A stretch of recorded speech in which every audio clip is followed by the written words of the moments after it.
Good afternoon, everybody. Happy Friday.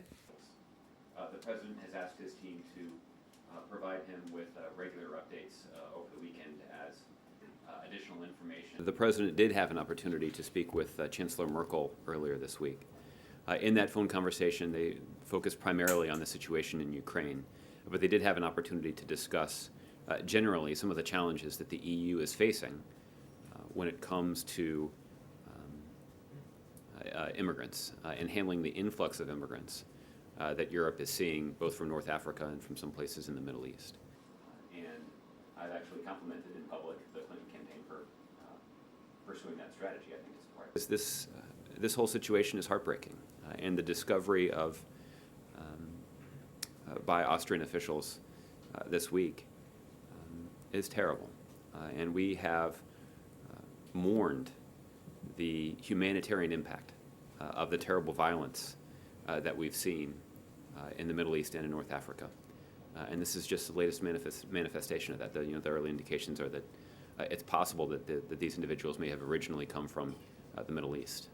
That would lead to the shutdown of the government over a purely ideological dispute that would, if they were... There are some unscrupulous individuals, criminals, who actually are preying on these desperate people, capitalizing on their desperate situation, and offering them dangerous alternatives to the system that's currently in place. And we do believe that EU officials, including law enforcement officials, should crack down on those who are seeking to make money by exploiting people who are in a legitimately desperate situation. A vote, but ultimately everyone's going to have to make up their own mind in this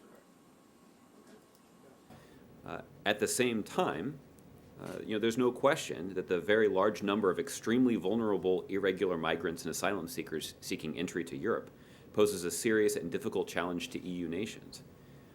The EU is focused on saving and protecting lives, ensuring the human rights of all migrants are respected, and promoting orderly and humane migration policies.